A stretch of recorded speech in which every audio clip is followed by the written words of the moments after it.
जिस व्यक्ति ने अपनी मेहनत से उस कांग्रेस को जिसके 21 सदस्य थे प्रयत्न किया, प्रयत्न सबका सामूहिक हो सकता है, मैं इसको कोई नकार नहीं रहा हूँ, लेकिन सच में उस आदमी ने जिस ढंग से आपकी पार्टी को उस समय खड़ा करने का प्रयत्न किया, वो 6 वर्ष तो आपको बहुत अच्छा लगता था, तब तो वो बहुत अच्छा आदमी था, फिर ये अचानक कैसे बिगड़ गया। उप मुख्यमंत्री का 18 महीने से शक्ल नहीं देख, मैं बातचीत नहीं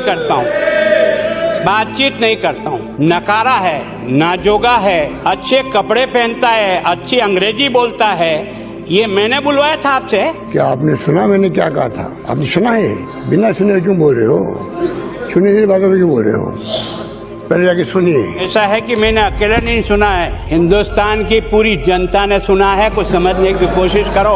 महात्मा गांधी का नाम लेकर के दुकानदारी ज्यादा दिन तक नहीं चल सकती है, याद रख लेना। झगड़ा आपका था, ये 2 कैंपों में गए तो मेरे कहने से गए थे या मेरी पार्टी के कहने से गए थे? दोनों कैंपों में अलग अलग जाना, और वहाँ जाने के बाद जो कुछ भी दृश्य राजस्थान की जनता ने देखा उसको आप छिपा सकते हो? अगर कोई बीजेपी कैंप लगा करके कोई अलग से एक ग्रुप बना लेती तब तो ये समझ में आ सकता था कि हाँ, हम सरकार गिराने के लिए प्रयत्न कर रहे हैं। मैं सोचता हूँ वो जो लोग, इतने लोग जो आपसे अलग होकर के गए, क्या मेरे से, मेरी पार्टी से, दिल्ली की पार्टी से आदेश लेकर के गए थे? अगर आपके बीच में टकराव नहीं होता तो हम यहाँ बीच में काहे को आते? हम तो आपके दोनों के झगड़ों को पहले दिन से देख रहे थे, और आपने तो उनको फरमान ही जारी कर दिया कि 31 तारीख को सदन बुलाना पड़ेगा, जैसे कोई आपके हुक्म की पालना के लिए बैठा हुए, आपके आदेश की पालना के लिए बैठे हैं वहाँ। कि अगर राजस्थान के मुख्यमंत्री सार्वजनिक टीवी के ऊपर ये कहें कि अगर राज्यपाल ने निर्णय नहीं किया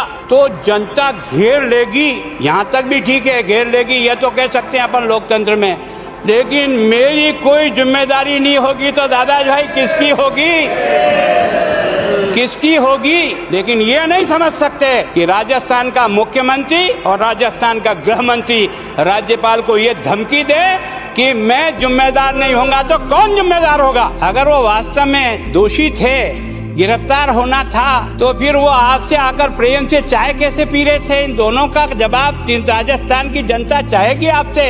इससे बड़ा मुलजिम और कोई नहीं हो सकता है। उसने किस अधिकार से कराया, किस कानून से कराया, उसे कौन अधिकार था? और ये जो आपने जो पुलिस का जो पहरा लगाया ना दोनों कैंपों में, ये क्या आपकी नौकर थे जो आए? कौन देगा जवाब इस बात का? जैसलमेर में आपने किलाबंदी में जो पुलिस लगाई थी, ये क्या रात को पैसा जमा करके लगाई थी क्या? इसमें क्या कर सकते हो? आपने भी अगर मुझे कोई दोष करते हुए पाया तो सरकार चला लो, झुंझुना नहीं बजा रहे हो। करो ना कार्रवाई, कार्रवाई करो, हिम्मत हो तो। केवल और केवल सत्ता बनाए रखने के इस संघर्ष में आपने राजस्थान की 7 करोड़ जनता को जो भगवान के भरोसे छोड़ा है, वो तो आपके उप मुख्यमंत्री की मेहनत ठीक नहीं थी, नरेगा उनके पास था ना। इस व्यक्ति ने मेहनत करके अगर राजस्थान को नंबर 1 का नरेगा में मजदूर लगाने का काम किया तो सर्टिफिकेट दिया या धक्का मारा? माननीय नेता प्रतिपक्ष प्लीज मेरा नाम लेकर उल्लेख किया और बहुत सी बातें मेरे संदर्भ में सदन में रखी। मैं आपके माध्यम से सदन को बताना चाहता हूं कि मैं, मेरी कार्यशैली, मेरा पद, मेरी पार्टी, हमारे नेता, हमारे सहयोगी, हम क्या बोल रहे हैं, नहीं बोल रहे हैं, इसकी पीड़ा हो रही नहीं हो रही, इसका सारा जिम्मा आप हम लोगों पे छोड़ दो और आप तो वो बात करिए जो आज सदन में रखा है, विश्वास मत के माध्यम से सरकार के गुण अवगुण के बारे में चर्चा करें। और जब अध्यक्ष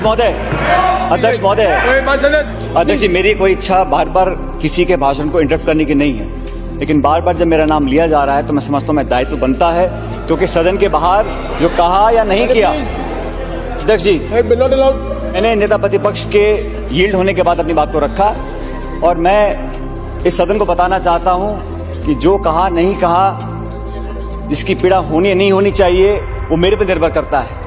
मैं चाहता हूं कि ये जो विश्वास प्रस्ताव है, इस पर सरकार के गुण अवगुण पर चर्चा करें तो शायद जनता और प्रदेश देख सकेगा हम क्या कह रहे हैं, क्या नहीं कह रहे हैं।